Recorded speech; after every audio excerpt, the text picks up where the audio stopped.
Hello friends and my dear students, स्वागत है आप सभी के अपने चैनल PR2 क्लासेज में। सो गाइज, आज हम इस वीडियो में बात करेंगे कि एडवर्स ड्रग रिएक्शन क्या होता है। बच्चों, साइड इफ़ेक्ट अलग होता है और एडवर्स इफ़ेक्ट अलग होता है। इस चीज़ में आप कंफ्यूज मत होइएगा। एडवर्स ड्रग रिएक्शन अलग होता है और साइड एक्शन जो होता है वो अलग होता है, यानी कि साइड इफ़ेक्ट अलग होता है। हम यहाँ पे केवल एडवर्स ड्रग रिएक्शन की बात करेंगे, तो चलिए जान लेते हैं एडवर्स ड्रग रिएक्शन क्या होता है। अगर हमने फॉर एग्जांपल अगर हमने किसी ड्रग का, ये जो एडवर्स ड्रग रिएक्शन होता है, ये ड्रग का डोज लेने के बाद जब भी कोई अनवांटेड या अनडिजायरेबल इफ़ेक्ट आता है तो उसे हम एडवर्स ड्रग रिएक्शन कहते हैं।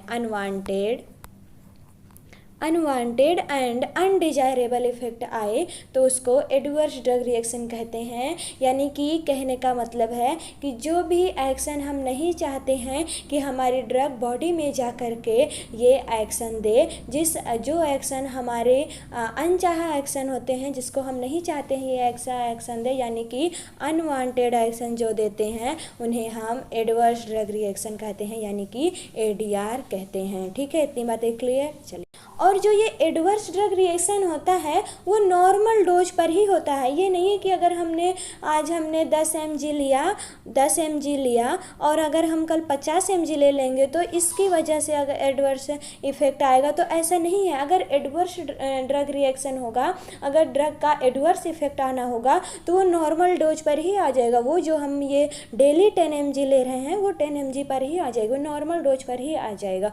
और ये हमेशा ड्रग के कारण ही होगा, हमेशा एडवर्स इफ़ेक्ट ड्रग के कारण ही होगा। ऐसा नहीं है कि ये किसी भी और चीज़ से रिएक्ट करके हो जाए, नहीं, ये ड्रग के कारण ही हमेशा होगा। और जो एडवर्स ड्रग रिएक्शन होता है ये हमेशा बुरा ही होता है, ये कभी भी बेनिफिशियल नहीं हो सकता है, ये हमेशा हार्मफुल ही होता है। ठीक है, इतनी बातें क्लियर। चलिए, एक चीज़ इसमें जान लेते हैं, एडवर्स ड्रग इवेंट क्या होता है, यानी कि ADE जो होता है, यानी कि एडवर्स ड्रग इवेंट, ई से इवेंट, ठीक है, इसे इवेंट। अगर कोई भी ट्रीटमेंट के दौरान जब कोई अनवांटेड या अनप्लीजेंट इफ़ेक्ट आता है तो उसे हम एडवर्स ड्रग इफ़ेक्ट कहते हैं। यानी कि अगर किसी पेशेंट का ट्रीटमेंट चल रहा है और उस ट्रीटमेंट के दौरान जो इफ़ेक्ट आए, उसी तत्काल जो इफ़ेक्ट आए, उसे हम एडवर्स ड्रग इवेंट कहते हैं। और जो ड्रग लेने के बाद इफ़ेक्ट आए उसे हम एडवर्स ड्रग रिएक्शन कहते हैं। ठीक है, इतनी बातें क्लियर। और ये जो एडवर्स ड्रग इवेंट होता है ये ड्रग के साथ रिलेटेड भी हो सकता है और नहीं भी हो सकता है, क्योंकि ये ट्रीटमेंट के दौरान हो रहा है, तो हो सकता है कोई और सब्सटेंस उसके साथ रिएक्ट कर जाए और वो एडवर्स ड्रग इवेंट दे दे, कोई भी अनवांटेड इफेक्ट दे दे, अनप्लीजेंट इफेक्ट दे दे। तो ये ड्रग से रिलेटेड भी हो सकता है और नहीं भी हो सकता है। लेकिन जो एडवर्स ड्रग रिएक्शन होता है वो हमेशा ड्रग से रिलेटेड ही होता है, वो हमेशा ड्रग के कारण ही होगा। ठीक है, इतनी बातें क्लियर। चलिए, अब बात करते हैं एडवर्स इफ़ेक्ट के टाइप के बारे में। तो एडवर्स इफ़ेक्ट का जो टाइप है, ये टाइप A यानी कि ऑगमेंटेड है, और type B bizarre, type C continuous या इसको क्रोनिक भी कहते हैं, chronic and type D delayed, और type E ending of use, और टाइप F जो है फेलियर ऑफ ट्रीटमेंट है। ठीक है, अब जो एक तो इसमें होता है प्रेडिक्टेबल और एक होता है अनप्रेडिक्टेबल। एक वर्ड आता है प्रेडिक्टेबल और एक आता है अनप्रेडिक्टेबल। ठीक है, तो प्रेडिक्टेबल वो होता है जो हमें पता है कि जो कि फार्माकोलॉजिकल प्रॉपर्टी पे बेस्ड होता है। फॉर एग्जांपल, अगर हमने एंटीबायोटिक लिया तो हमें पता है एंटीबायोटिक हमारे बॉडी में जाके क्या करेगा, यानी कि वो फार्माकोलॉजिकल एक्शन प्रोड्यूस करेगा, हमारी बॉडी में जा कर के वो फार्माकोलॉजिकल एक्शन देगा। हम कह सकते हैं कि ये बेस्ड ऑन फार्माकोलॉजिकल प्रॉपर्टीज होता है, ये फार्माकोलॉजिकल प्रॉपर्टीज पर बेस्ड होता है, यानी कि बायोलॉजिकल प्रॉपर्टीज पर बेस्ड होता है। और एक होता है जो कि टाइप बी है, जो ब्रॉड है वो मैं बता रही हूँ। जो टाइप बी है वो है अनप्रेडिक्टेबल।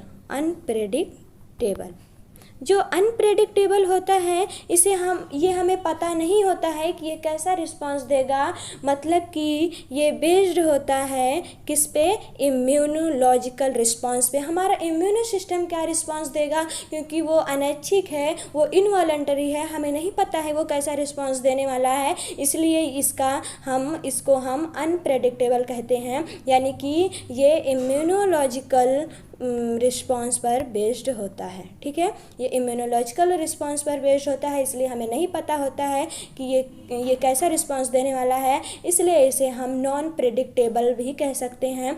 और नॉन प्रेडिक्टेबल हम उसी को कहते हैं जो हमें पता नहीं है, और प्रेडिक्टेबल हम उसको कहते हैं जो हमें पता है, यानी कि जो कि फार्माकोलॉजिकल प्रॉपर्टीज पर बेस्ड होते हैं उन्हें हम प्रेडिक्टेबल कहते हैं।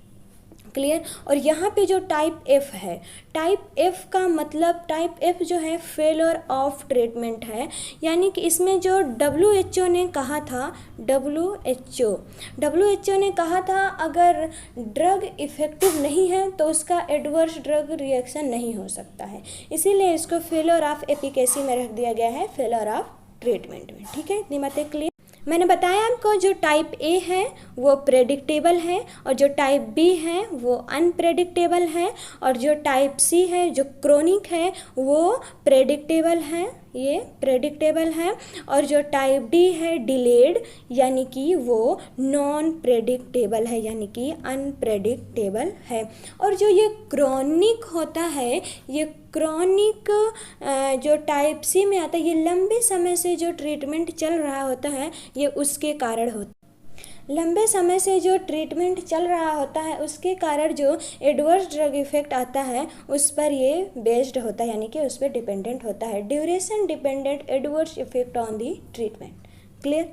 और जो ये डिलेड होता है, ये एडवर्स इफेक्ट जब कोई भी ड्रग आज फॉर एग्जांपल अगर वो 4 महीने पहले या 1 साल पहले वो ड्रग कोई खा के उसको ख़त्म कर दिया है और अब नहीं खा रहा है, लेकिन उसका इफेक्ट 2 साल बाद आ रहा है, तो इसे डिलेड इफेक्ट कहते हैं, यानी कि फॉर लॉन्ग टाइम, मतलब इसका जो एडवर्स इफेक्ट आता है वो long time after stopping the drug आता है। ड्रग के स्टॉप होने के लंबे समय के बाद, कभी 10 साल के बाद भी इसका एडवर्स इफेक्ट देखा जा सकता है, 4 साल बाद भी देखा जा सकता है, 5 साल बाद भी देखा जा सकता है। क्लियर। तो जो लंबे समय के बाद ड्रग को स्टॉप करने के बाद भी जो इफ़ेक्ट आता है उसको हम डिलेड में रखते हैं, उसको डिलेड एडवर्स इफ़ेक्ट कहते हैं। ठीक है, इतनी बातें क्लियर। चलिए आज के लिए फ्रेंड्स इतना ही। अगर वीडियो अच्छी लगे तो वीडियो को लाइक ज़रूर कीजिएगा एंड दोस्तों के साथ शेयर सब्सक्राइब ज़रूर करें। ठीक है, अगर वीडियो से रिलेट कोई भी प्रॉब्लम हो तो आप हमारे कमेंट बॉक्स में कमेंट करके बताएं, हम आपको ज़रूर पूरी कोशिश करेंगे आपको बताने की। और आज के लिए इतना ही, तब तक के लिए bye bye, take care, thank you so much.